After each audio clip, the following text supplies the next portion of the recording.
Donc ces résultats-là, on pourra les enregistrer en fichier JPEG. Donc au niveau de ma première étude, bouton droit, enregistrer tous les tracés au format JPEG. Il me demande où, donc je vais dire au niveau de mon répertoire où je travaillais. Donc il va me les enregistrer. Donc pourquoi on enregistre des images, des tracés, etc. C'est pour par la suite rédiger un rapport de dimensionnement de ma pièce. Donc au niveau de la simulation, donc je tape sur rapport, je tape sur rapport et donc là le rapport, donc propriété de la section, donc chaque section je peux rédiger ce que je veux.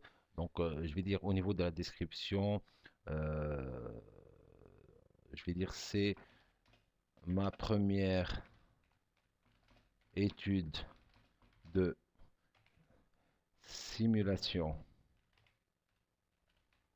avec SolidWorks.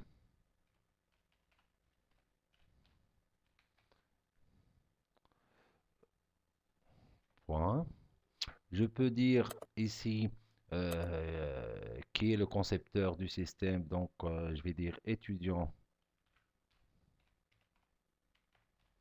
de génie mécanique.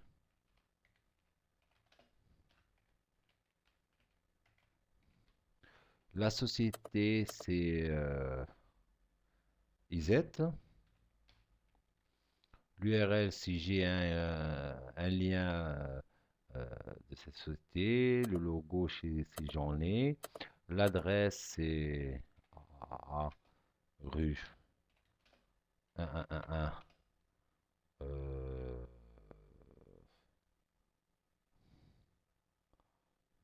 Tunisie. Voilà, je peux inscrire le téléphone, etc. Donc, hypothèse, j'ai pas de commentaire à faire. Propriété de l'étude, les unités. Si j'ai un commentaire à ajouter quelque part, je peux ajouter le commentaire que je veux.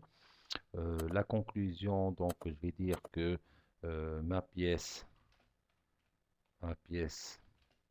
ou bien les dimensions de ma pièce, les dimensions de ma pièce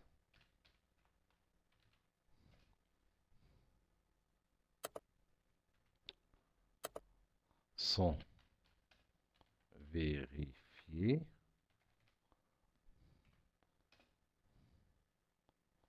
et j'applique et je publie. Donc, le résultat sera, donc là, c'est la génération du document Word de mon analyse.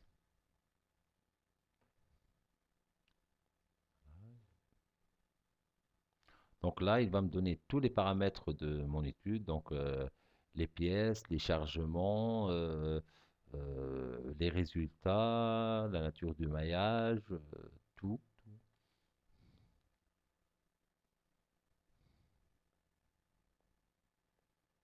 Donc là, on voit qu'il est en train de générer la partie maillage.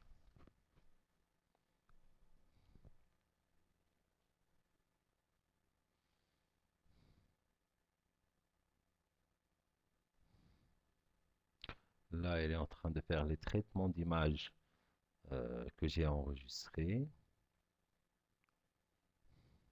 Là, il est en train de générer les résultats de l'étude, donc les contraintes, déplacement, déformation, caution sécurité, etc.